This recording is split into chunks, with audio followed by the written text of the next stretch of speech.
March. And this meeting is here for us to deal. Still getting an echo, Mr. Matthews. Can we maybe attend to that? When I talk, I get an echo coming back to me. I've muted all the other participants, so I think it might be that. Yeah. Okay, thanks. We are here to deal with vote 4, the Department of Police Oversight and Community Safety. So I just want to welcome all the members, as well as all the officials as well. Is the minister able to join us, Mr. Matthews? I'm just checking with the staff quickly. Right.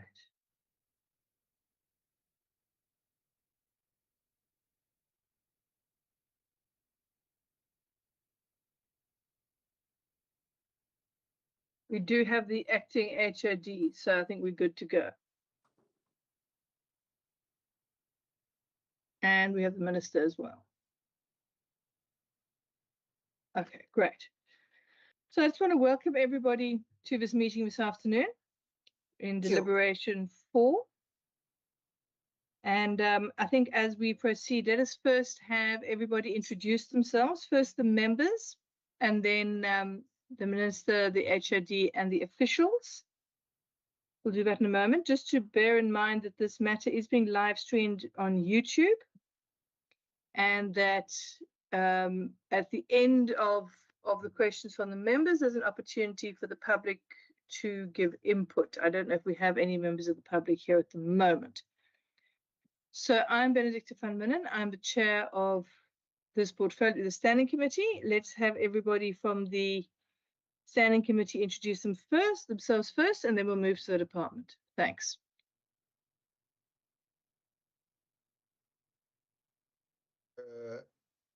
Good afternoon, Chair, MEC, Executive, and other members and the public. My name is Member Benson Lenzo, the member of the committee.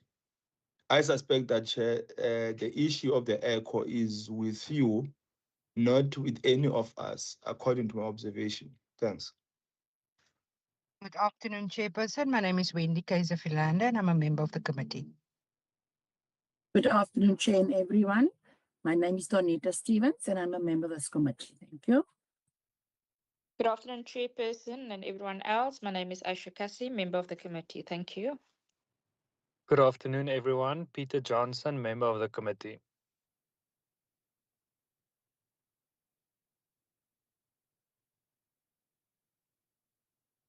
I just want to find out, Mr. Matthews, have you had any apologies from anyone on the committee? No committee members, Chair. Okay, great, thanks. And then over to the minister and the acting HOD and the department to introduce themselves, please. Good afternoon, everyone. Honorable Marie, as you know, I'm the Minister of Police Oversight and Community Safety.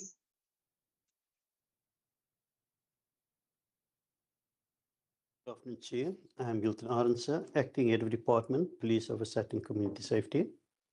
I'm just going to ask the members just to introduce themselves one by one. I'll go through the list, Vicky. Good afternoon, Chair, members and colleagues. Victoria Tully. I am in the Department of Police Oversight and Community Safety. Thanks, Vicky. Becky.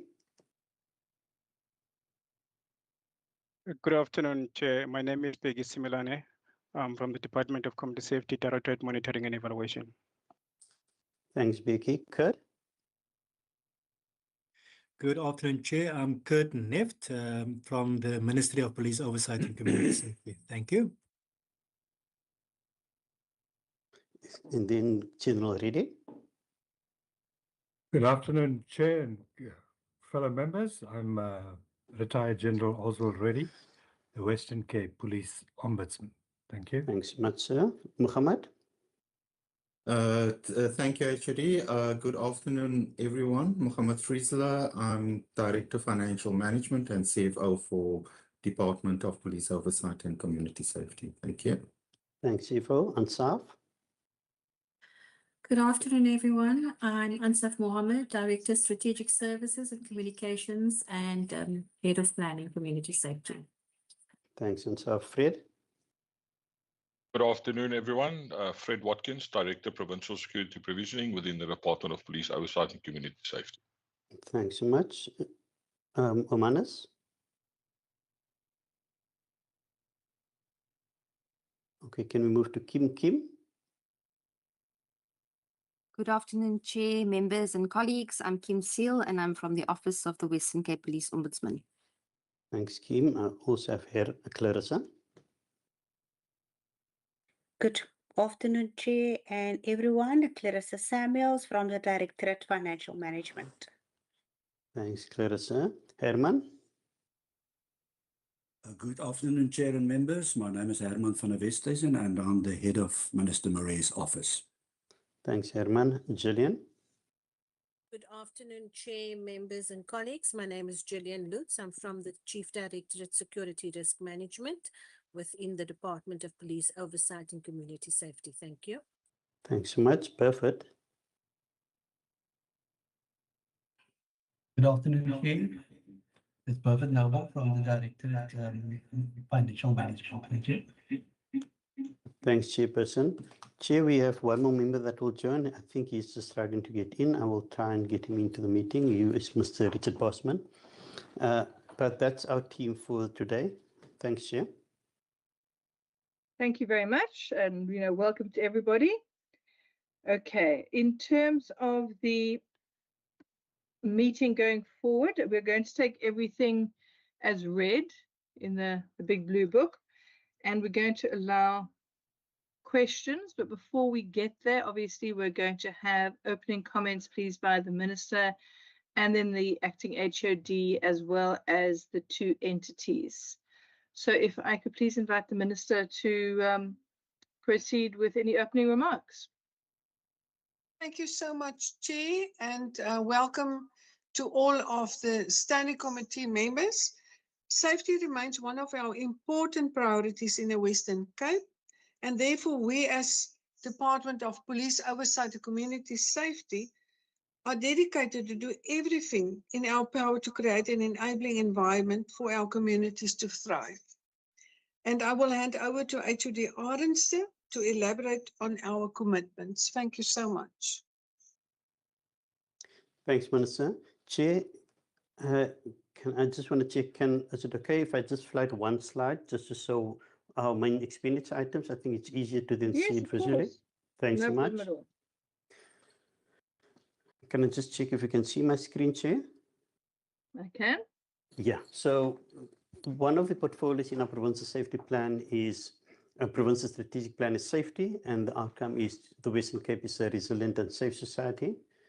And just in terms of our budget summary, Chair, as you can see, we have a budget of 806,009.32. When we in our PTM, the HOD speak about the billion club, we know we're near the billion at this stage, but our budget has grown over the last year with 4.71%, and the compensation of employees is 291 million, which is 36% of our total budget. So it only leaves us with 64%, and of that we also have leave, which is 350 million, but I'll get to that amount, Chair. So our province's strategic plan speaks to helping business grow and create jobs and equipping you to get those jobs. And there's 4 priorities, and I'm sure the members and yourselves have seen those. We focused on the safety priority and also the work that we're doing in that space. So the safety priority has got 3 priority focus areas. The first is integrated violence prevention. Here we deal with the chrysalis program and also the EPWP program. We've got 24.9 million, which is just going into the chrysalis program. As it relates to safe and secure communities, which is our second priority focus area, we capacitating community structures and the safety initiatives that we have. For neighborhood watch is 5.7 million and CPF's 824,000. Those in green, those are the new programs, the community level safety and resilience program, of which we have a pilot in Mitchell's Plain. There we have 6 million. We will be expanding that program to Nyanga, Mfuleni, and Delft in this year. We have a street coaches program, which we're piloting in Mitchell's Plain, and then we'll also be focusing on piloting it in Nyanga specifically. The Western Cape Liquor Authority, 65.1 million, and then also our security services, which is 41.4 million in total. That is for our provincial buildings, our provincial structures. And effective and efficient law enforcement is our third priority focus area under the safety portfolio.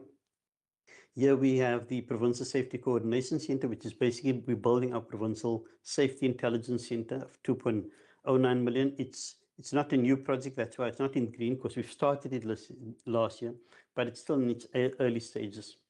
Then, Chairperson, we'll be working with SAPS to improve and to modernize the SAPS detective services. You'll see there's a 1.8 million, and I've marked it in red so that I do not forget to make sure that I bring it to the committee's attention, that 1.8 million, the bulk of it will be donated, will be equipment that we'll be donating to our SAPS counterparts in the South African Police Services, because we will be looking at procuring handheld devices such as laptops or tablets for the detectives, and also take them to a training program. So I want to make it clear that we will be donating that, because if we want to donate anything above 100,000 Rand, we need to have the legislature approval.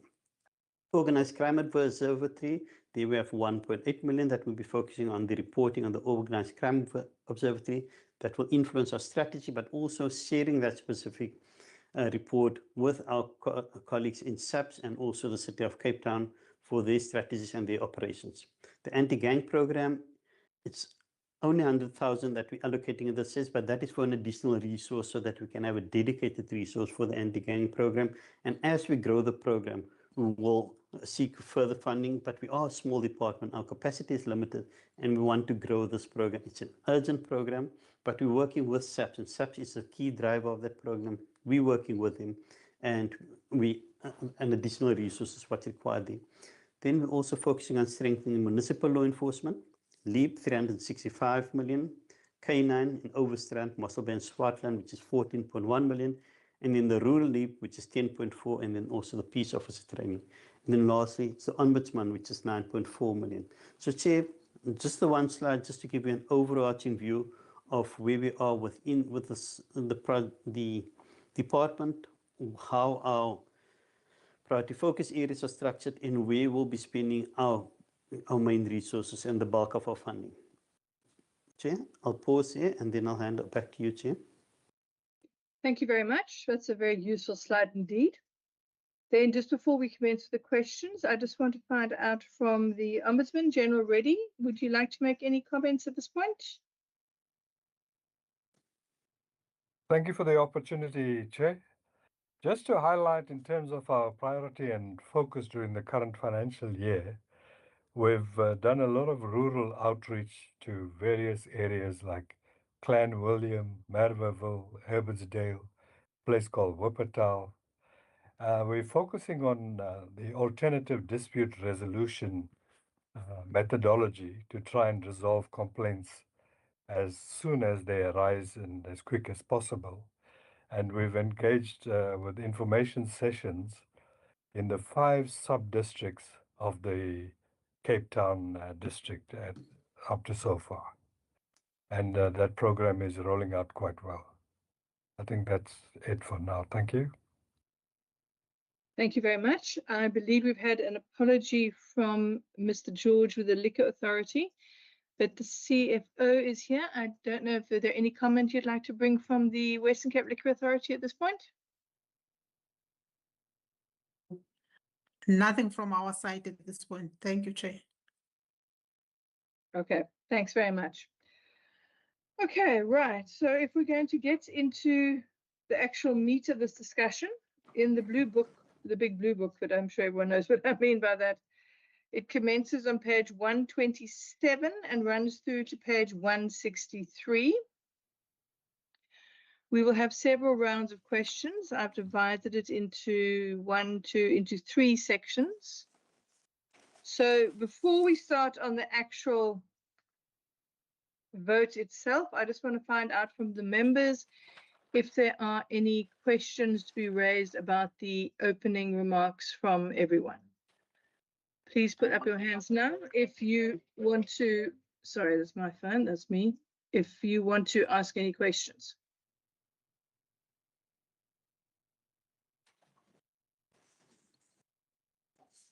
Okay, I'm seeing Mary Wensu, Member Kasim. Anybody else?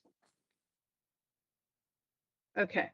Member Quintu, please go ahead, 3 minutes, and ask your question. Thank you very much. My questions are going to overlap to the blue book, as but guided by the pages which you have outlined, And the first one is the question, is a statement made. But firstly, let me welcome the budget as presented by the MSC and as well as the acting HOD. And also at least the slight increase, which where one stand is not enough. The MSC makes a statement that she's prepared to do everything and anything possible in the fight against crime. But what one has observed, speaking from the hand's perspective in this instance, is that there are moments, and there is a month in specific, where in the province MEC you are leading, we experienced or witnessed more than 345 murders in 1 month. Now, given this, don't you see violent crime in the Western Cape and in Cape Town in particular as a crisis? If not a crisis, a disaster. Now, and what is your view regarding what have you done?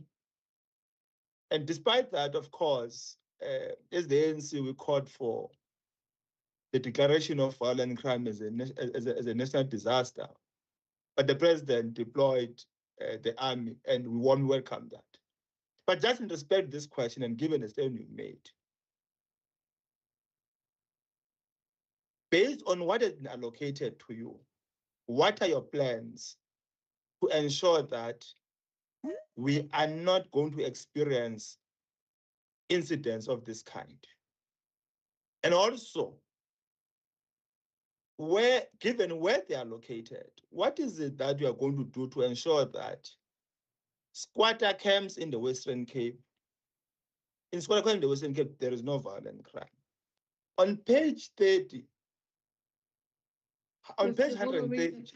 Just hold on. We are limiting ourselves to the opening comments at this point. We will get into the actual pages in a moment. Okay. So my statement is just based on that. And one is interested also on the acting positions in your department and why there continues to be acting. Thank you very much. Thank you very much. I'm not going to limit people's rights to ask questions, but bear in mind this is on vote 4 on the budget. So let's confine ourselves to that as much as possible. Member Kassim is the next question. Thank you, Chairperson, and thank you for the opening remarks from the HOD and the Minister as well. I think that Member Benson covered what I wanted to touch on violent crime, specifically on the Cape Flats. And then I just also wanted to touch on the 800K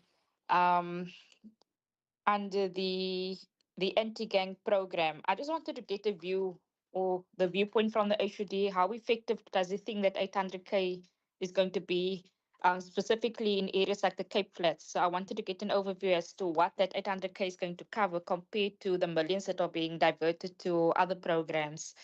And then also, I know that the issue of drug houses, and I know previously I've asked the minister and the department as well about the drug houses. How many drug houses do they know is currently in the Western Cape and how many has been shut? And the minister's previous response is that I think on 2 occasions that she doesn't have that info. We must get that info from SEPS. So I wanted to check, has the minister got any updated information from SEPS, or do you have any information since that question was posed 2 years ago? If you can touch on that as well, please. Thank you. Thank you very much. I did see the hand of Member Stevens. Member Stevens, have you got a question? Thank you, Chair. I was covered by Member Isa and Member Quincy, Chair. Okay. Thank you. Thank you. Okay. Any other questions in this section? Okay. I'm not seeing To check, I'm not seeing any hands. No, okay.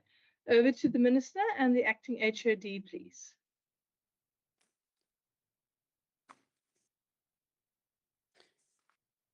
Can I go first, Chair?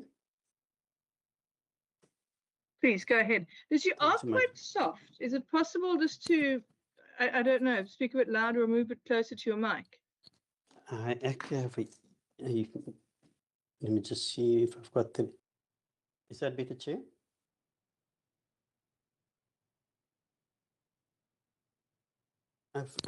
Can I just check, is that better? That is a bit better. Thanks very much. Okay, thanks so much, Chair. Chair, if I can go first, and the question by Member Coinchu in terms of whether violent crime is a crisis. I think social dysfunction is a crisis, Chairperson, and not necessarily violent crime, because it's a corollary of a lot of things, and not which leads to the violent crime. So yes, we acknowledge that we have a crisis at the moment, and it's more social dysfunction. And that's why when we look at our provincial strategic plan, it has four priorities: growth for jobs, to make sure that we address the issue of unemployment; safety, we focus on integrated violence prevention, safe and secure community, and then also effective and responsive law enforcement. But then we have another priority, which is educated, healthy and caring society, that focus on the individuals.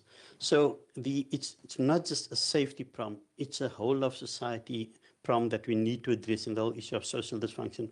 And the member went to the issue of squatter camps, and yes, all of those contribute to the challenges that we have within our environment, but it's not necessarily violent crime. It's a whole issue of social dysfunction that we need to address. But this social dysfunction is at different levels. It's an individual level, relationship level, a social and a societal level, and then also a systemic level. And we need to address it at all of those levels. And that is what the provincial strategic plan is about. So each department has a role to play, but also integrating all of the work that we do within the departments towards the outcomes that we want to achieve, which is helping businesses to grow and create jobs and equipping our people to get the jobs.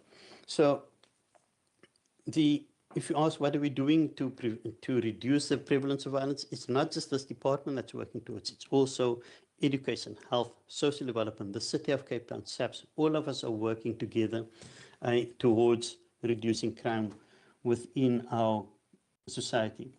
As it relates to the acting positions, I have been acting for 2 years now. We will have a new person coming in, Mr. Richard Bosman, that will be acting. And as it relates to the permanent posts within our establishments, such as the chief directors and the directors, the SMS level posts, those posts have been advertised.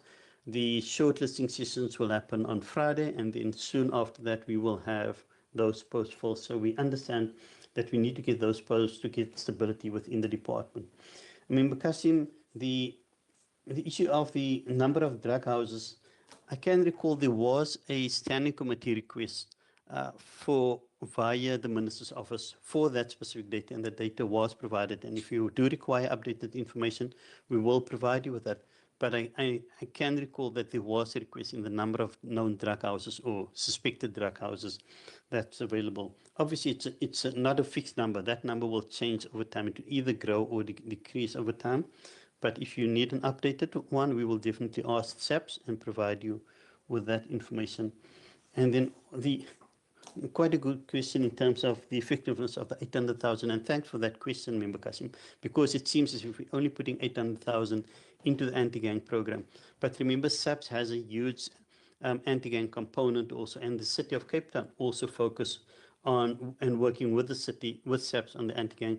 In our case, our job is more the coordination and the strategic part of that, and part of it, and that's where the 800,000 comes in, to have that resource to coordinate and to drive all the anti-gang programs, which is generally executed by SAPS in the city. However, anti-gang is not just about the law enforcement part. It also deals with the issues of social dysfunction, the issue of truancies, school dropouts, and those things also form part of our anti-gang program. It's not just about law enforcement. So when I spoke about the social dysfunction and the challenges that we experience, many of the chrysalists, the EPWP, and the work that's been done in education and health and social development also contribute to anti-gang, because we need to make sure that we stop the stream of people going into gangs, and also as it relates to jobs.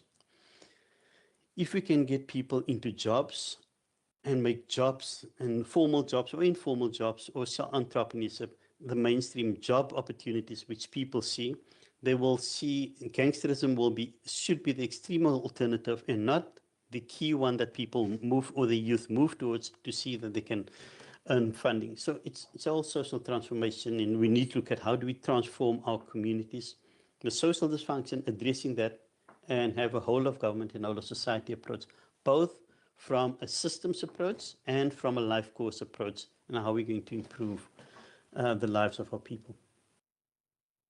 Thanks, Chair. Thank you very much. I've also got the hand of General ready. General. Thank you, Chairperson. Just on Honourable Member Hassin's question, the info I have is quite old, but I thought let me share it with you. The previous MEC, Reagan Allen, lodged a complaint with our office regarding the drug houses in the Western Cape. This was during 2022, and at that stage there were 1,577 known drug houses. We then asked SAPS to look into this and to ensure that there are operations that target and close these drug houses. And in the time that our investigation was finalized, there were 118 known drug houses that were closed, leaving 1,459 still operating. But that information is as of 2022.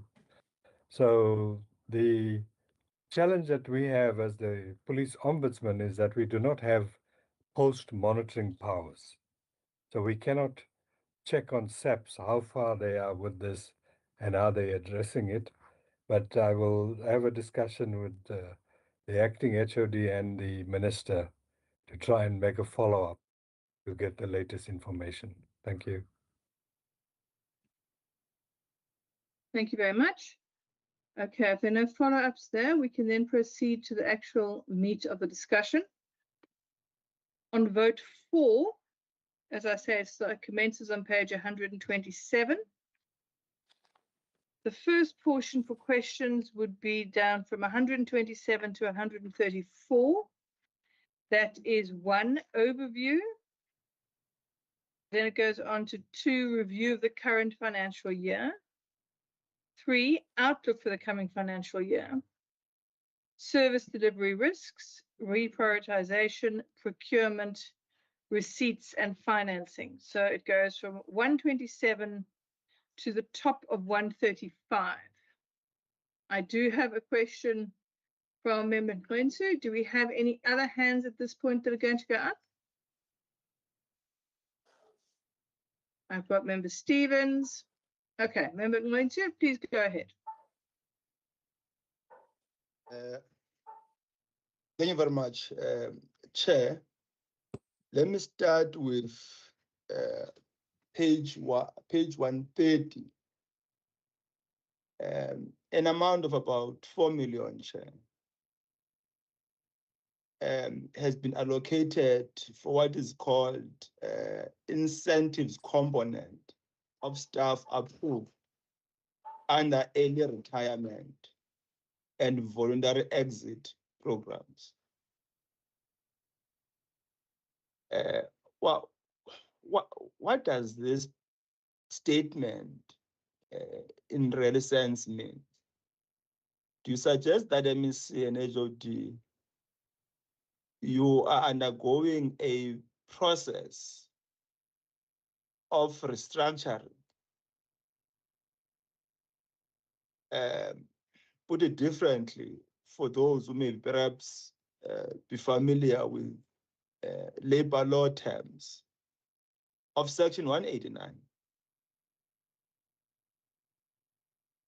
The last time I checked, the department was facing a crisis of vacancies, of which the HOD just spoke to some on the process of filling vacant positions. So here, the whole 4 million has been allocated for retrenchment, if I may use the crude word or the proper word, by the way. And because early retirement, Chair, is the first phase of Section 189 in terms of the Labor Relations Act. Voluntary exit programs is called voluntary retrenchment. I mean, it's what? VSP. I don't know as to where do you get this concept of voluntary exit programs. But where one stand, you are encouraging existing workers to exit the system. What is behind this notion? So we're interested to get an honest answer, because I see this as an antithesis of your concern previously around vacant positions, and now you want people to retire. Yet you have been here to fill the vacant positions. Another issue, Chair, is on page the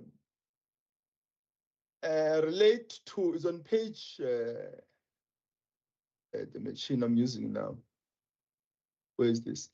Sure. Okay. Relate to the support to be provided to the South African Police Services, through to the detective side. Kindly qualify and explain in details what is this support entails beyond what is in the text. I wanted to read just that something happened I'm using a laptop which I'm not familiar with, right? But one is deeply interested to understand that, the support which you seek to provide. But again, as you commit, and something which you must welcome, to assisting detectives, the South African detectives, talk about tools, but these tools are not mentioned. I will talk about laptops. I will talk about monetary incentives. Are you talking about training? What training? Where we stand, detectives are trained, but what is lacking is resources at the moment.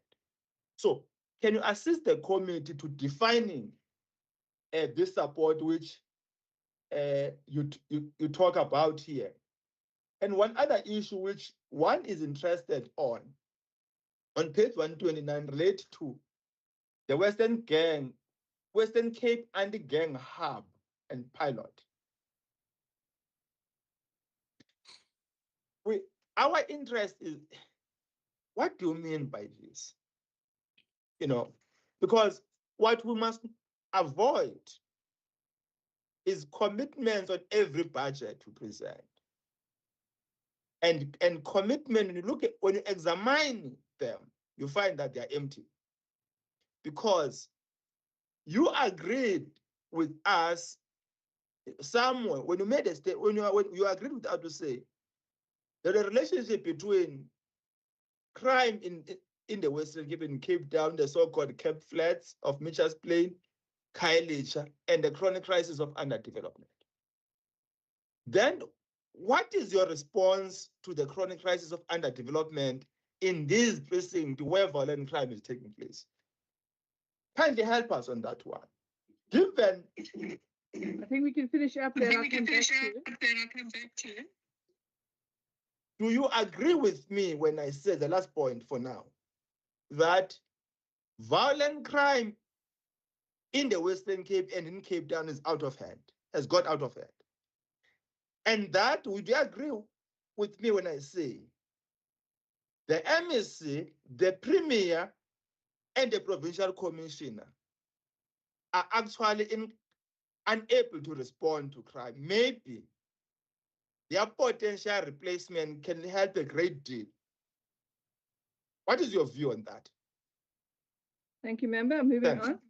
I think let's try to limit our questions to 3 minutes at a time, just so that people don't get lost in the detail. Member Stevens, you've got a question? Thank you, yes, Chair. And thank you to Member Benson. It covered the other areas.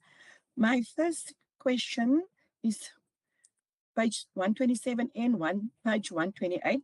How will the department ensure that its oversight role leads to real improvement in policing and safety outcomes in high crime communities? And what concrete measures will the department implement to strengthen community safety partnerships and ensure communities actively participate in crime prevention? And page 122, how will the department strengthen its oversight mechanism to ensure that policing services respond more effectively to crime hotspots across the Western Cape? And the last one on page 133, reference is made to community safety partnerships and neighborhood safety programs. What measurable outcomes has the department achieved through these partnerships? And how will the 2026 allocation improve safety in high crime communities? As I'm speaking of my own area where I'm staying in Scottsville, Kraaifontein, because ever since Sunday night, just in Milton Road, between Milton and Frans Conradie, of which the whole of the Kraaifontein Brackenfell area is making use of. It's like a main road. And there's been a shooting going on ever since Sunday night, every night. Okay, the police came out last night, but they always come too late.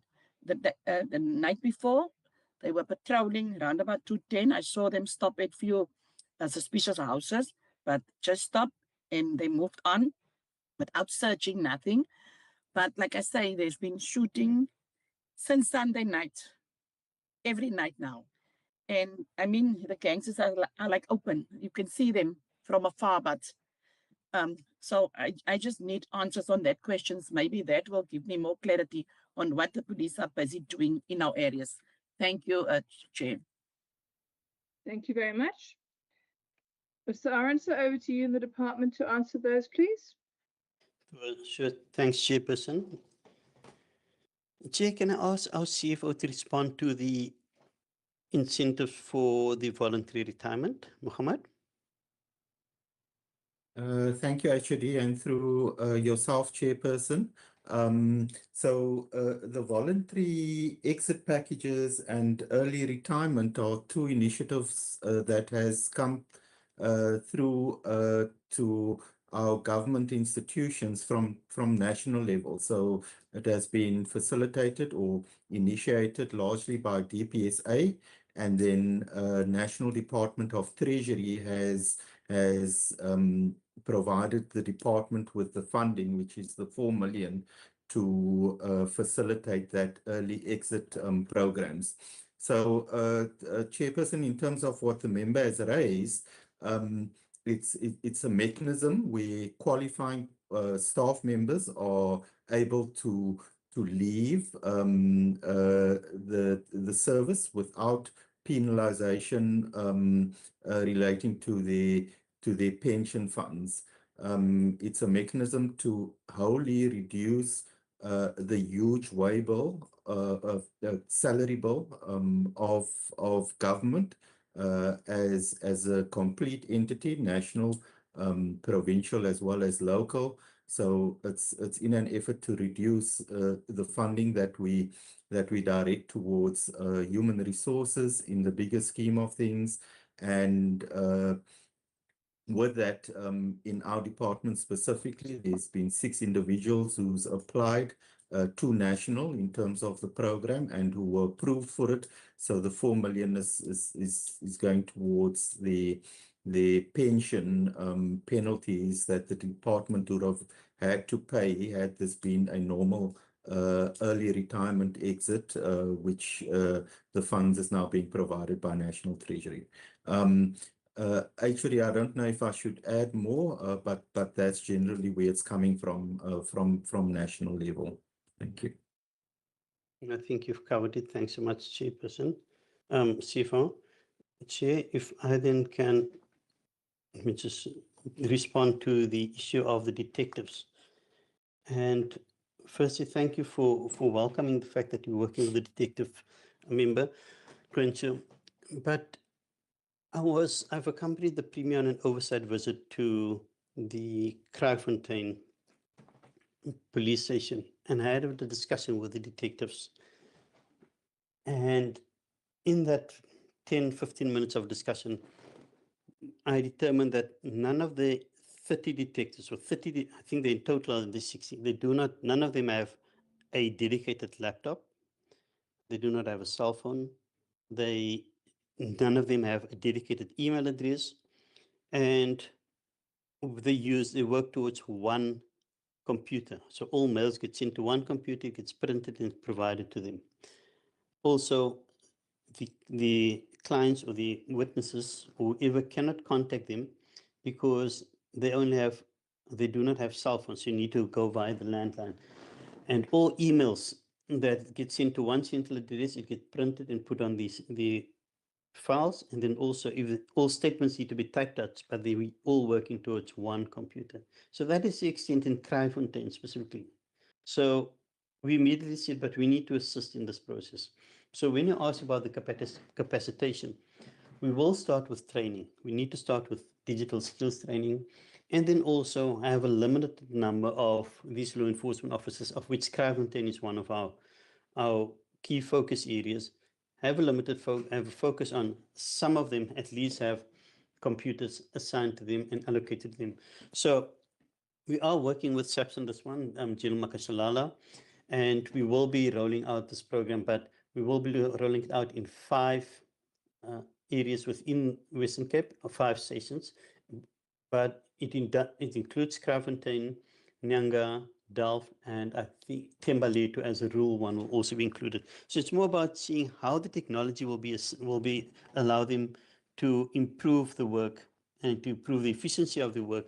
And just for example, the one detective, a lady detective, she said to me, I'm supposed to do the forensic cases, the commercial crime cases, but I do not even have a computer. And how do I do the commercial crime and the investigations without a computer? So that is where we assisting and we're stepping in, and we're hoping to show that in our pilot areas that those detectives will become more effective so that we can get SAPS to invest more in the detective services and the work that they're doing. So I hope that is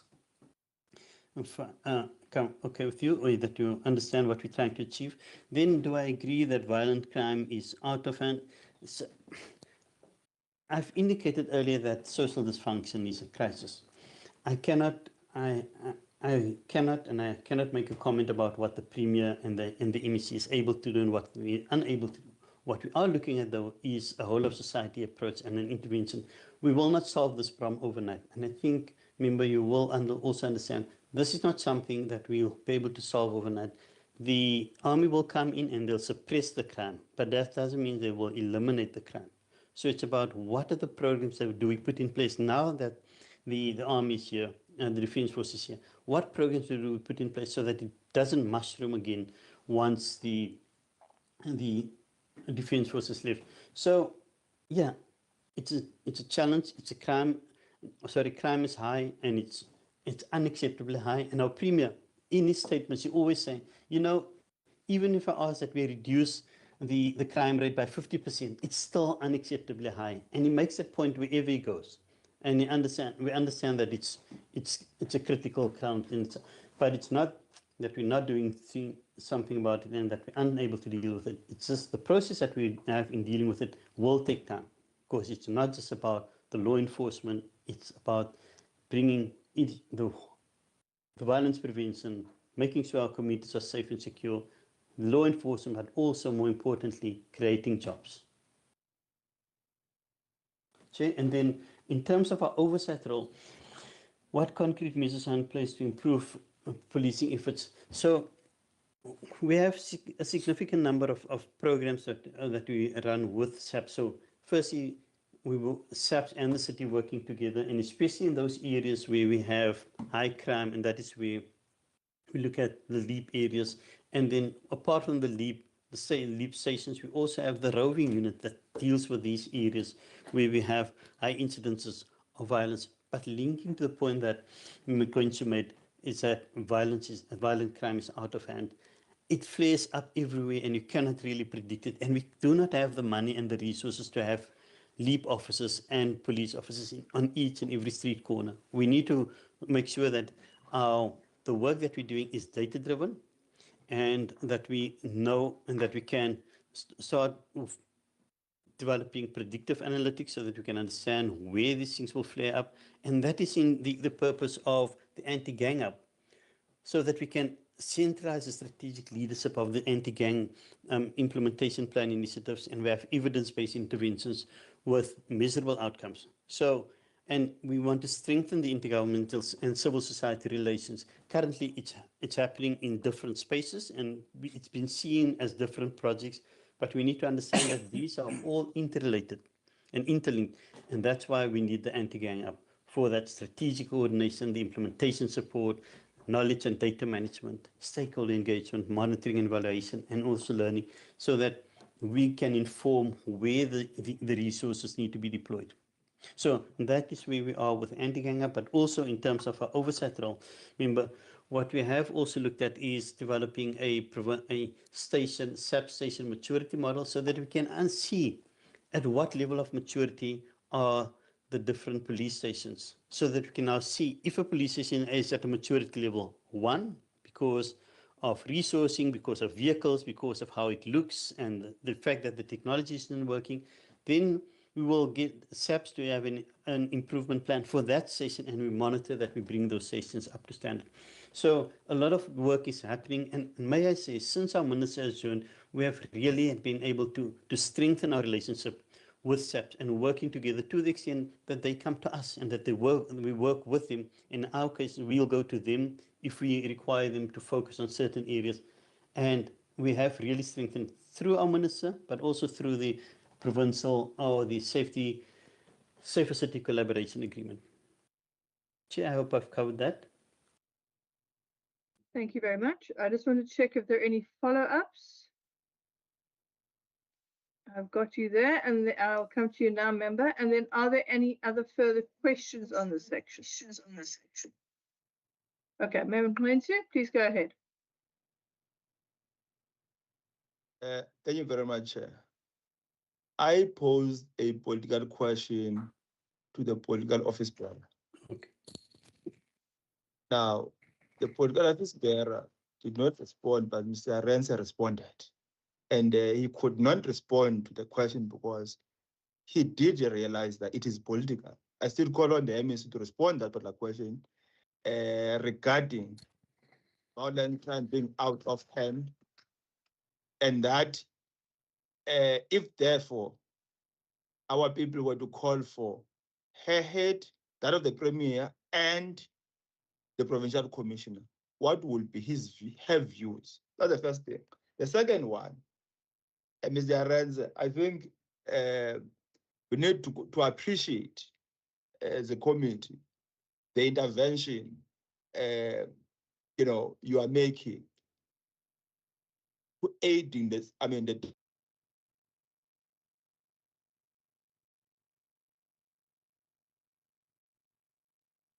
Member, you're frozen.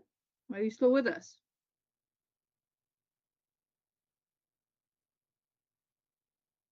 Mr. Stevens, Mr. Matthews, can you just ensure that Member Mlentu is still connected to us, because he seems to have frozen?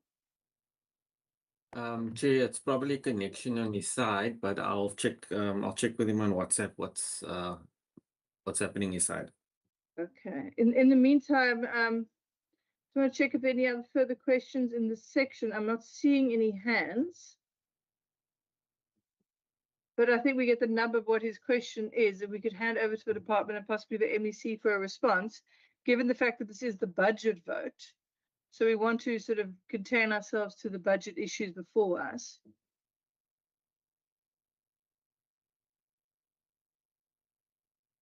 Thank you. Chairperson, you want me to respond? Please.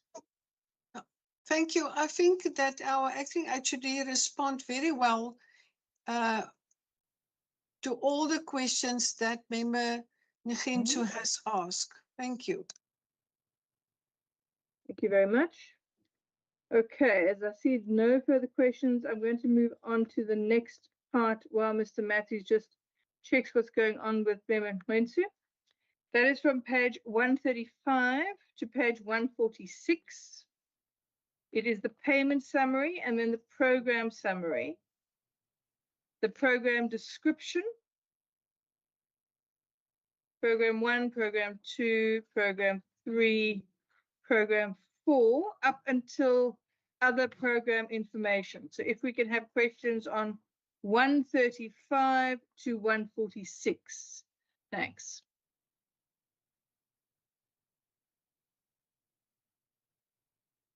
I've got Member Stevens. I'm looking for other hands. Member Stevens, please go ahead, Zilong. Thank you, Chair.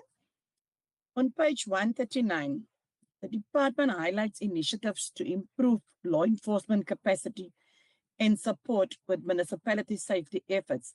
How will the department ensure better coordination between provincial safety initiatives and municipal law enforcement agency to combat organized crime and gang activity? And on 143, that is my last question. On page 143, the budget refers to monitoring police conduct and promoting accountability. With additional steps, will the department take the strength to strengthen independent oversight and ensure that complaints against police are investigated efficiently and transparently? And lastly, Chair, I know the Premier said earlier on in this year that he's going to bring back or he did bring back, I think I read it in the Tiger Burger, when the Premier was in Kraaifontein, that he did bring back the police, the law enforcement lead officers to the area. But since that time, I think I only saw them twice in the area. And I must say, when the law enforcement lead officers are in the area, you don't get all the shooting. But the moment they're out of the areas, then you do get the shooting. 3 weeks ago, I just came back from Chambers. 3 community members were chased inside my house. It's hot. My front door was open. One ran into my bedroom, the other 2 into my daughter's room. Were chased by well-known gangsters on motorbikes. With guns in their hands, they chased that people into my house. And that is how dangerous this area is at the moment. And the gangsters here totally got control over these areas because I think they take the police here for a joke. Because the police will come down the road and then they will hide in this little gangetjies that's here, looking at the police like nothing happened. And that is the situation in Kraaifontein at the moment. Thank you, Chair. Thank you very much. I just want to check if there are any other hands at this point for 135 to 146. I'm not seeing any hands at this point. So please, over to Mr. Arendse. I will come back to you, Ben. I will come back to you, Member Pointy. Please, over to the HOD. Thanks, Chairperson. Chair, can I ask General Reddy to respond to the claims against police? But because there's 2 types of complaints, one against police conduct and one about relating to police cases. General Reddy, can I ask you to explain the difference and also what the Ombudsman is doing in that regard? Thank you, Honourable Chair and Honourable Member Stevens. The Police Ombudsman focuses on investigating any police inefficiency. So if we look at complaints of a criminal nature, then we have IPID that actually deals with that. But any other matter, the Western Cape Police Ombudsman investigates any type of complaint. In fact, Section 14 of the Western Cape Community Safety Act says that the Ombudsman and staff must serve independently and impartially. We must perform our functions in good faith and without fear, favor, bias, or prejudice, subject to the Constitution and the law. So we investigate any matter that is reported to us. And as members of the provincial legislature, the Act makes specific provisions for you to submit complaints directly to our office that we will then investigate. Thank you. Thanks, General. Chair, and then in terms of better coordination between municipal and the other law enforcement authorities within municipalities, we have established within each municipality community safety forums. that we also fund, and that forum is responsible for coordinating the work of the different law enforcement entities, but also the other NGOs and civil society interventions that's happening within those communities. Within the city, we are now looking at what we call the Safety and Development Forum, but we also have within the city itself, the Safer City Collaboration Agreement, which is now really taking traction or getting traction. And I think it took some time for the teams to really learn how to work together, but that is on track. So we at the municipal level outside of the city, it is Community Safety Development Forum. There was a request that we need to develop safer district agreements, and I do think that is something that the department will be looking at during this year, and also to coincide or to align with what we have for the Safer City district. And then as it relates to the premier that will bring back LEAP, that is something that we need to take back to the Provincial Safety Council and have a discussion. But at this stage, we have the 6 LEAP areas and then also the roving unit, which covers the Craventon, but as you've indicated, it's not enough. But we'll take it back to our Provincial Safety Council for a decision to be made on that such member. Thank you very much. Member Quincy, we have moved on from page 135 to page 146, payment summaries of the individual programs. Have you got any questions you wish to ask there?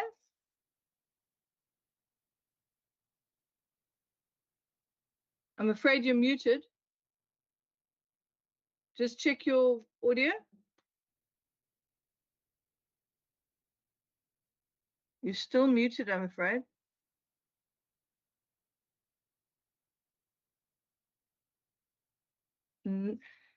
Mr. Matthews, are we fine on this side, because it seems that the member can't be heard, isn't audible. Chair, it's all systems go on our side. It's the connection is on the member side.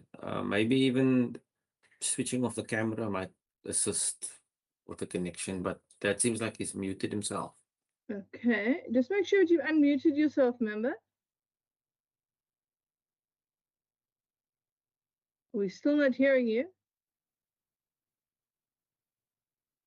Maybe disconnect and reconnect. Let's just give the member a moment. I don't want to cut off his opportunity. In the interim, is there anyone else who wants to ask a question on this particular portion on the programs? Anything there? What I'll do in the meantime is let me just ask a question about the assistance to neighborhood watches, just so we can give the other member time to reconnect. Can we maybe just get the details of the kind of assistance that is given to the neighborhood or to the CPF, so that we get some kind of idea of how the department is assisting them? Thanks. Sure, Chair. Can I ask Mr. Similani to respond to that one? Becky? Thank you, HOD, and thank you, Honorable Chair. The CPF are assisted in many ways. The first way in which we assist the CPF, it is for the department to participate and facilitate the process of appointing them into their portfolios, and then train them in different ways in which they can function as a structure. But in addition to that, Chair, the CPF is also supported financially if they apply for funding to the department with a certain amount of money. The same applies with the Neighborhood Watch. When the Neighborhood Watches are being accredited, part of what the department provides is a toolkit, which is defined as a starter pack that has the tools of the trade that enables the Neighborhood Watches to perform their task. This will include the jacket, this will include attire, as well as reflective beeps that they are wearing when they are traveling from one point to the other. But equally so, Chair, the Neighborhood Watch can also apply for funding, and they will be given funding, particularly because upon accreditation, part of what they are given, it is a stipend that recognizes them as a structure that has been appointed, and that amount of money that is given to them is used by the Neighborhood Watch to sustain themselves over the period while they are functioning, with the potential of applying for additional funding to the department. Thanks. Thank you very much. Now let's see if Member Kamensu could make himself heard. Member, please go ahead with your question. Yes, can you hear me? Yes, that's much better. Okay. I don't think, Chair, I should be disadvantaged because of network connectivity, which I have no control over. You know, because the first time I got cut off, I was making a follow-up, you know, and they allowed me to briefly start from there. Please go ahead. Chair, yes. Chair, I think I've already made a point that one appreciated the intervention, but again, in the sixth administration, the former MEC made a commitment to assist the police with admin support. You know, for instance, out of 10 police stations, right, you'll find out there's only 2 data captures, and that forces men and women in blue to make turns on doing admin work. So, can the MEC clarify that? What has happened with that commitment? Yes, we appreciate this one. Again, I posed the question, the MEC hasn't responded, but only the bureaucrats will respond to it. Is the MEC here? Another issue, Chair, related to LEAP officers. You know, a statement has been made right here in respect to the use of LEAP officers and the deployment of resources in respect to it. How many LEAP officers do we have in the province or in the city of Cape Town? That should be the starting point. The second point related to it is the location where the precinct where they are deployed.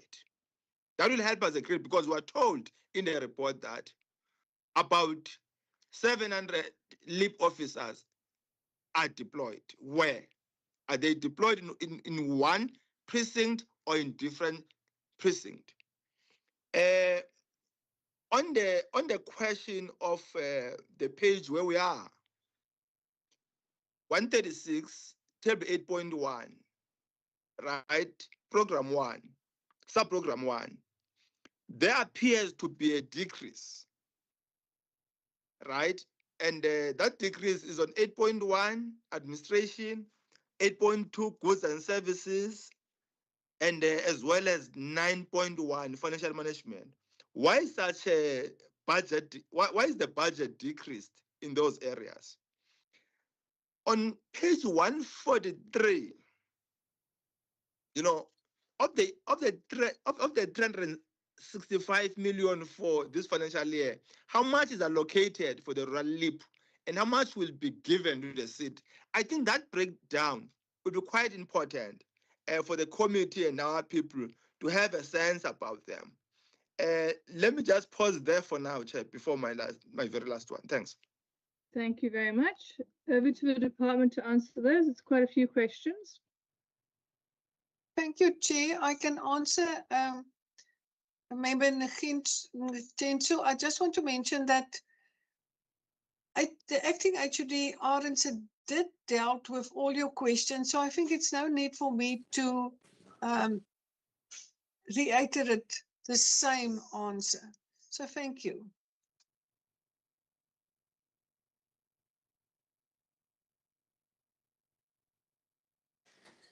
So Arendse, any questions on the answers on the very specific questions? The very specific ones on the LEAP, Chairperson, I can speak to the LEAP. So, Chair, the target for the number of LEAP officers is 1,000 LEAP officers, 1,000 LEAP officers. And when we look at the numbers, and we can provide the numbers, so the actual as on the 1st of March, we have 114 in Delft, 108 in Guguletu, 112 in Kalitsa, 109 in Nyanga, 103 in 109 in Mitchell's Plain, 103 in Nyanga, and 160 in Philippi East. So those are the fixed stations. Then we also have support functions where we have another 106, and then we have the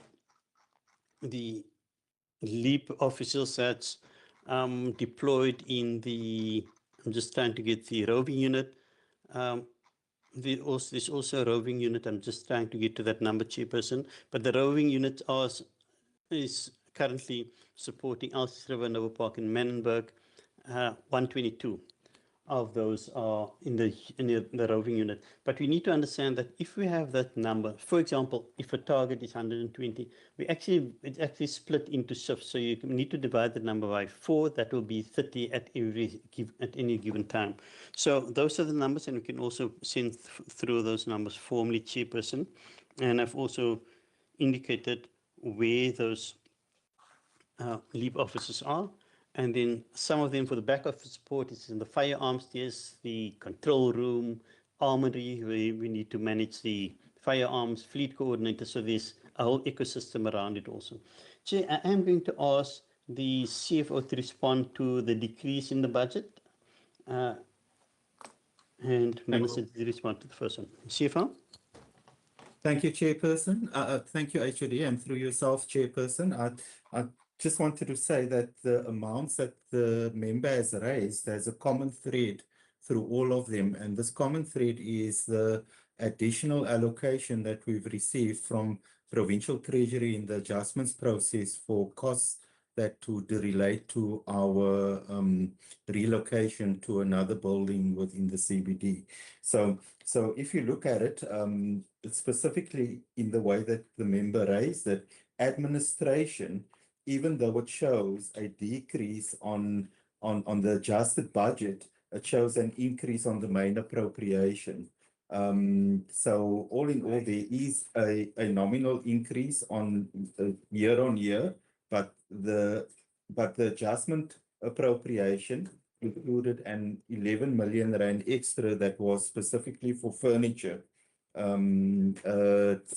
furniture procurement as we move towards the new building in the CBD. So that amount then, Chairperson, is carried through on the goods and services. You'd see the rationale is very much the same, where our main appropriation was 99 million, and the new allocation for the financial year is 104 million, but the interim adjustment allocation shot up to 118 million purely for that procurement exercise for our moving of buildings. And then in the same breath, on the financial management, because that funding was within the Directorate Financial Management. You'll also see the same pattern emerge, where the initial appropriation was 29 million. It moved up to 30 million, but in the adjustments process, it went out by that just over 10 million, which is then the same reason for the interim increase for procurement to a new building. Thank you. Thank you very much, Chair. Thank you. Is that then everyone, Mr. Arendse? Yes, Chair. I just want to come back to Member Quinch's point on the admin support. Member Quinch, 30%, roughly 30% of our chrysalis graduates are deployed into SAPS to assist with the admin support. So that is roughly 180 to 200 resources that we deploy per year into SAPS to assist with the admin support. However, there is a need for us to also look at how do we mobilize not only government employees, but even our citizens out there to assist with some of the administrative functions. For example, the certification of documents. We, especially at the beginning of the year when children go to school, students need to go to university, people register, that's taking up quite a lot of the time of our officers who could be patrolling, but now they need to do the administrative work. So that is something that we definitely have to look at. But we do assist with the admin support at the police stations through our Service program. Thanks, Chair. Thank you very much. I see that I've got a follow-up from Member Cloonsu. Yeah, no, thanks very much, Chair. And thanks, Mr. Arendse, for that response. Maybe, Chair, when you go to resolution, you may need the report, the details to be submitted to us in writing, both out of LIP as well as the admin support. Sure. The final question, Chair, is based on the statement made by the Premier in his SOPA as well as the MEC regarding the two heavy mobile diagnostic scanners to curb movement of illegal firearms, drugs, and animals, and human trafficking. Now, why this is not finding expression under procurement? Because this to me belongs to your department. Why is this absent, Chair? Maybe the MEC or the HOD will help us a great deal. And finally, there's a talk here about an increase of staff or personnel by 27, therefore from 301 to 328.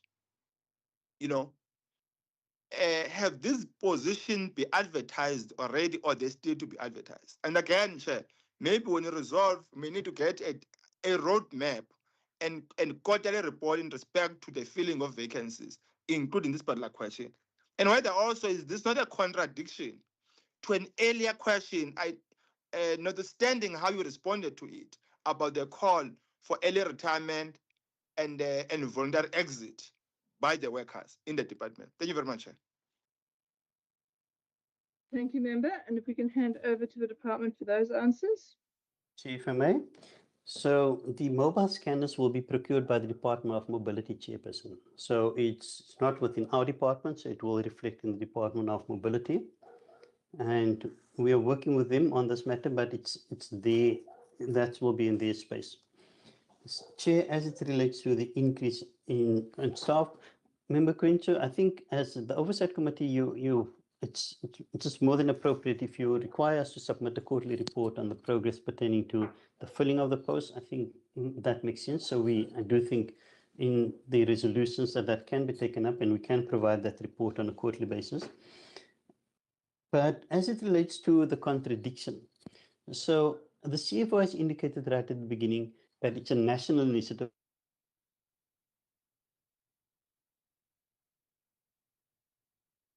Mr. Arendse, are you still there? Because government's biggest. Yes, can you hear me? Yeah, you're just breaking up a bit. Yeah, can you hear me? Can you hear me, Chairperson? Sure. Yes, we can. So the voluntary severance package is a national initiative to reduce the payroll budget of government as a whole. So right across the country, that is something that the civil service, especially those who are 55 and upwards, that they're taking that option. But one of the criteria is that there must be a cost saving. So if a person is on salary level 12 but on notch 2, there's not much to gain. However, if that person is on salary level 12, notch 10, if that person leaves, we can appoint another person at the first notch or even at level 11, and then and effect some savings through that process. So it's not contradicting. It's in line with the thinking and the requirements that we want to reduce the national payroll, and that is where the Minister of Finance has communicated that on several occasions in terms of why we have this voluntary severance package. But then in filling the new posts, we fill it at the basic level or the base level, and through that you're actually affecting savings. So it's not a contradiction. It's more making sure that we now fill it with a more, I won't say junior person, but a younger person will come in at the lowest level. Chair, trust that I've responded to those questions then. Thanks very much. Okay. I think we've now dealt with that section. Then the final section for questions are page 147 to page 163. That is other program information. if we can deal with questions on that from 147 through to 163, please.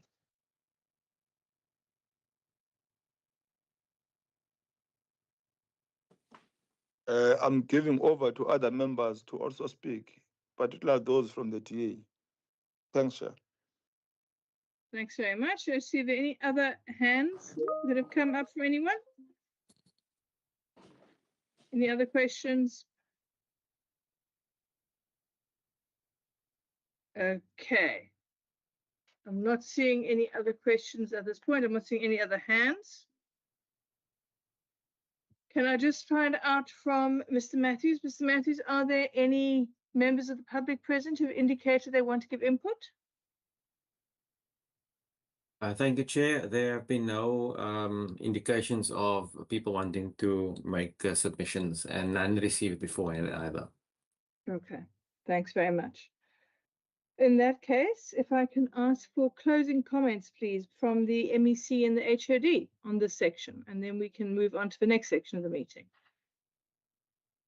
Thank you, Chair. I just want to thank you, Chair, and Wasim, as well as the standing committee members for this deliberations, and then to our department, all of the officials. Thank you for what you're putting in. I know it's hours and hours of work to make our province resilient and safe. Thank you so much.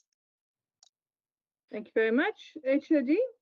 Chair, from our side, also, I want to echo Minister's gratitude to you and the Secretariat and also the members and the robust discussion that we could always have in this sessions. And then to the team, and thanks so much for all the hard work, the CFO and his team, but also all of the other members in the department and the Liquor Authority and also with the Ombudsman. Thanks for all your hard work and getting us to this point. And it's now up to us to implement. And Chair, just lastly from my side, I want to thank the committee, yourself and the team for the past 2 years I've been on this. I've been acting. I will now move back to my normal department, but thanks for the engagements. And I'm hoping that I'll be able to engage members on a different platform at another time. And thanks so much for all your support. And also, as I said, keeping us alert and making sure that what we do is we're trying to make an impact on the safety of our people on that outside. Thanks so much, Chair. Thank you very much. And really from our side, from the Standing Committee, thank you very much to everyone who attended today, to the Minister, HOD, the departmental officials, and everyone who was involved. Really, thank you. And thank you for the work that has gone into this and into the budget. And then, yes, thank you, Mr. Arendse, really for the work over the last 2 years. We really do appreciate it. And we wish you every success in your sort of home department, as it were. So thank you very much. And yes, at this point, I will excuse the department and the officials, but I am going to ask the Standing Committee members to please remain behind because we need to do the resolutions and put the vote to the committee as well. Thanks very much. So those of you excused, you can please leave. Thanks very much. Thank you. Bye-bye.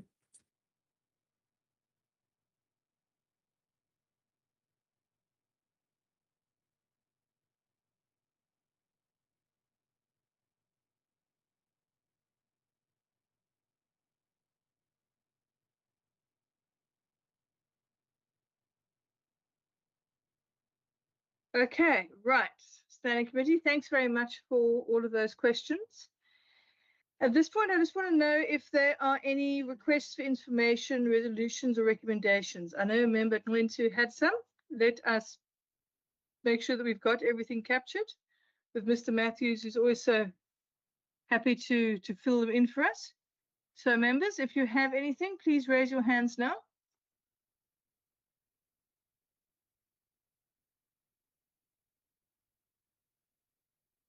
We have asked for those updates on the vacant posts and the circular regarding early retirement. Member Ngwintu, anything else from you?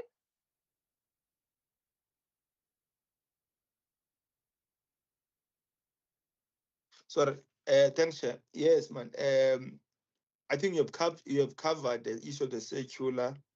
You know, one other details I think are quite important for us is the list of, I mean, is this the report about which was responded to though by the HOD, the deployment, the LEAP officers and where they are deployed?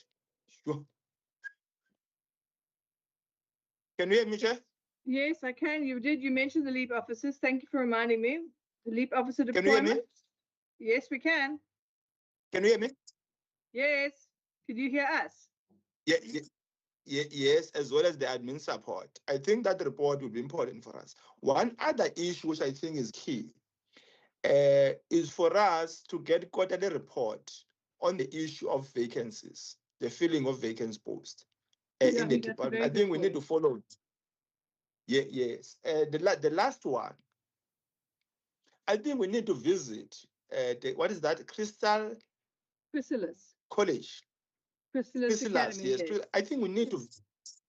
I suggest that we visit it and also get content presentation in respect to their operations and also their deployment and the impact the program is. It is promising, I must say, right? Having listened, but I don't have a physical experience. I saw one when we visited the police ombuds offices, So that's one other the other issues which on my end I want to elevate. But finally, I have been hearing member Stevens, she would not finish speaking without talking about not just Cryfontaine, but the crisis in Scottsville, right? Scottsdene, yes. And not Scottsdene, Scottsville. Scottsville, okay. Now,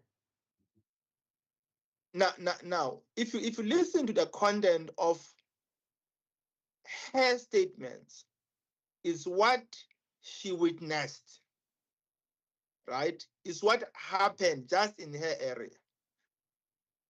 I think that experience can't be blue ticked. I suggest that the committee need to deliberate and there has to be actions to ensure that at least when members raise something which they have personal experience and observed, at least there is action as a basis for some degree of confidence on us as members of parliament and important the committee in the department. I think something has to be done about that particular issue. So that's the issue which I wanted to elevate. Same issue, same with member Cassim, as he will point us to drug houses in Mitchells Plain in particular. We can't behave as if these matters are not raised in our presence and people with deeper insight who are not generic. We're sharing what one maybe see as a lived experience. Because these are issues coming from their locality. Because fortunately with these two members, they grew up in these areas where they still reside. So I suggest that something must be done by the community in paying attention to this particular issue so that even communities where they live, they can have confidence that living with an MP and MPL brings some degree of peace and security. Thanks. Thanks very much. We do, in fact, have both Philippi, because you requested that earlier this year, as well as Cryfontaine on our agenda to visit. It's just a matter of finding time in our schedule. We've already increased our meetings to every week rather than every 2 weeks. So they are on there and we will get to them hopefully by May, because I think it's important that we get out to those spaces, as well as potentially a cluster visit up the West Coast towards Elandsbaai area as well at some point in the first half of this year. So we do have that. And I think it's very important that we actually go and have a look at areas that continually come up. It's important the committee actually sees it on the ground. Anybody else with recommendations or resolutions? Okay, what I am going to do is say that we've got 48 hours. So today is Tuesday afternoon. Let's say until close of business on Thursday. If anybody wants to submit any more requests or recommendations, so that we can then also minute that, because I think that's really important. So at this point, we need to table the report on vote 4 onto police oversight and community safety. Let's just see if we got a draft report here. And I just want to find out if the report, Chair, I am Okay. sharing it. Can members see it? Yep, we can. Oh, Thank you okay. very much. Perfect. Let me take hands on who supports this vote or who does not support this vote. Member Johnson, Support the vote, Chairperson. thank you very much. Member Kaiser-Philander, In support, Chairperson. thank you very much. Member Boyson, was that also to support? Yes, Chairperson. Thank you. Member Stevens, Support, Chair. support, okay. Does anybody not support this vote?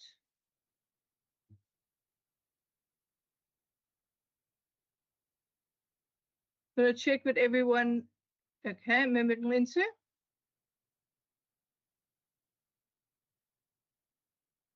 Member Gwensu. Rule 90. Okay, got that. Thank you. I'm sorry about the connectivity. It seems to be all over the province today and all kinds of meetings. Okay, so we have majority support, but we do have, in accordance with Rule 90, the African National Congress expressing its minority view not to support the vote. Okay, may I now table the report for acceptance? Member Johnson? Apologies, Chair Legacy. Okay, Member Kaiser-Philander? Chairperson, I move for the adoption of the report. Thank you very much. Is anyone seconding the adoption of the report? Member Johnson? I second Thank- the adoption. Thank you very much. Mr. Matthews, is that everything on the agenda that we need to do now? Yes, thank you, Chair, and thank you to the members. Thank you very much, members. Thank you. Thank you for battling with the connectivity. And you get the rest of the afternoon You off. sabotage me. You are behind. Even yesterday, that's how you treated me. You took advantage of this crisis, of my problems. I know you're always prepared because I know you always read everything. Everyone, you get the And rest that of is the why you afternoon. enjoy when I'm facing connectivity challenge. Sharp, sharp. Thank you very much, Cheers, everybody. colleagues. Meeting adjourned. Yes, Bye-bye. babe, I didn't know that member Poison is here Yes, very and quietly. Philander and others. I've Thank been I you. didn't know watching that they you. are here. It's very quiet. I've been watching you, Member Yeah? Nelson. The daughter of Philippines is here and quiet.